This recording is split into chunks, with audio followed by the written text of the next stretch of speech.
Iya, iya, iya. Assalamualaikum warahmatullahi wabarakatuh. Saya Meriana, NIM 1830101135 dari kelompok 8 akan mempresentasikan makalah kami yang berjudul Anak Autis dan Anak Berbakat. Nah, di sini saya akan menjelaskan poin A, yaitu pengertian anak autis dan anak berbakat. Yang pertama itu pengertian anak autis. Nah, anak autis ini, kata autis ini berasal dari bahasa Yunani yang terdiri dari dua kata, yaitu out yang berarti diri sendiri dan is berarti arah atau keadaan.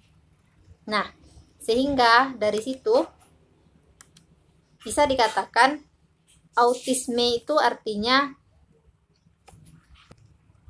kondisi seseorang yang luar biasa asik dengan dirinya sendiri.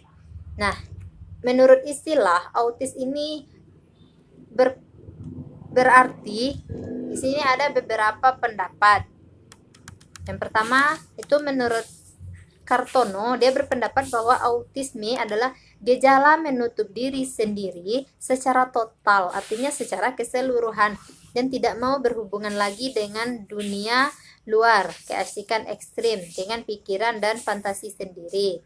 Dalam pengertian ini, anak autis memiliki ciri, yaitu anak yang sulit bersosialisasi dengan teman-temannya yang lain.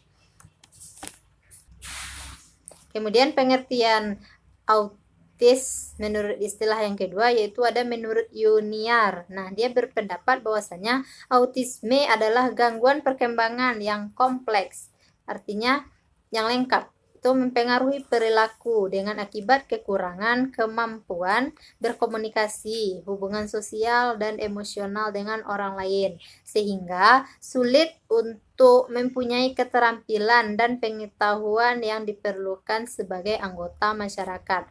Nah, dari pengertian tersebut itu dapat disimpulkan bahwasanya pengertian dari autis ini yaitu gejala menutup diri sendiri secara total dan tidak mau berhubungan lagi dengan dunia luar,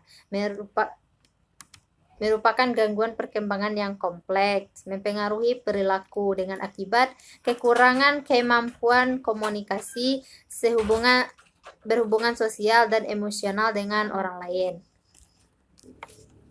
Nah, kemudian untuk selanjutnya, autis juga merupakan suatu gangguan perkembangan yang kompleks yang berhubungan dengan komunikasi, interaksi sosial, dan aktivitas imajinasi. Nah, gejala ini tampak pada sebelum usia anak berusia 3 tahun. Untuk selanjutnya itu pengertian anak berbakat. Menurut USOE, United States Office of Education, anak berbakat adalah anak yang dapat membuktikan kemampuan prestasinya yang tinggi dalam bidang-bidang seperti intelektual, kreatif, artistik, kapasitas, kepemimpinan, atau akademik spesifik, dan mereka yang membutuhkan pelayanan atau aktivitas yang tidak sama dengan yang disediakan di sekolah sehubungan dengan penemuan kemampuan-kemampuannya. Sedangkan menurut Deptiknas, anak berbakat adalah mereka yang menurut psikologi atau guru diidentifikasikan atau dikelompokkan sebagai peserta didik yang telah mencapai prestasi memuaskan dan mewakili kemampuan intelektual umum yang berfungsi pada taraf cerdas, kreativitas yang memadai, dan keterikatan pada tugas yang tergolong baik. Nah, dari pengertian tersebut, menurut penulis, dapat disimpulkan bahwasanya anak berbakat yaitu anak yang memiliki potensi yang sudah luar biasa, yang cerdas dan intelektual, yang sudah mampu mencapai kepada kepuasan prestasinya.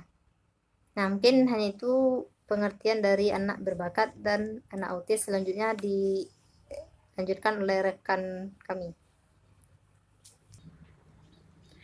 Baik, saya Razila Eva Yulianti, NIM 1830101144. Saya akan menyambung poin B, yaitu tentang karakteristik anak autis dan berbakat. Yang pertama yaitu karakteristik anak autis. Karakteristik anak autis ini terbagi menjadi 3 macam, yaitu yang pertama kemampuan berkomunikasi.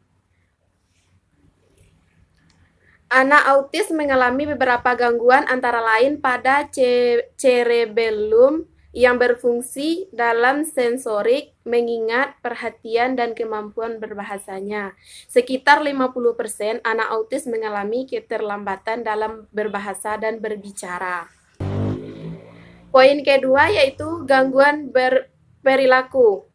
Anak autis mengalami gangguan pada sistem limbik yang merupakan pusat emosi sehingga menyebabkan kesulitan mengendalikan emosi, mudah mengamuk, marah, agresif, menangis tanpa sebab, takut pada hal-hal tertentu. Anak menyukai rutinitas yang dilakukan tanpa berpikir dan dapat berpengaruh buruk jika dilarang dan membangkitkan kemarahan. Anak autis menunjukkan pola perilaku, minat, dan kegiatan yang terbatas, pergaulan, dan stereotipik. Poin ketiga yaitu gangguan interaksi sosial. Gangguan interaksi sosial yang ditunjukkan anak dengan menghindari bahkan menolak kontak mata, tidak mau menoleh jika dipanggil, tidak ada usaha untuk melakukan interaksi dengan orang lain, lebih senang bermain sendiri, tidak dapat merasakan empati, seringkali menolak untuk dipeluk, menjauh jika didekati untuk diajak bermain. Poin kedua yaitu karakteristik anak berbakat. Menurut Moseley, menyatakan bahwa anak berbakat intelektual selain mempunyai keunggulan dalam segi fisik, emosi, dan penyesuaian diri juga memiliki beberapa keunggulan dalam bidang intelektual. Kemampuan dalam bidang intelektual tersebut adalah kemampuan menggunakan kata-kata secara tepat, memiliki pembendaharaan kata yang banyak. Yang selanjutnya menurut Syamsuar Mukhtar mengatakan bahwa karakteristik anak berbakat adalah yang pertama, secara intelektual akademik, anak berbakat sering dicirikan dengan pemilihan kemampuan eskalasi berpikir tingkat tinggi atau krisis analisis evaluatif, integratif, dan original, perfeksionis, berorientasi pada pemecahan masalah, memiliki cara lain dalam mengolah dan memahami informasi. Yang kedua yaitu secara sosial. Anak berbakat sering dicirikan dengan pemilihan kesadaran sosial yang mendalam.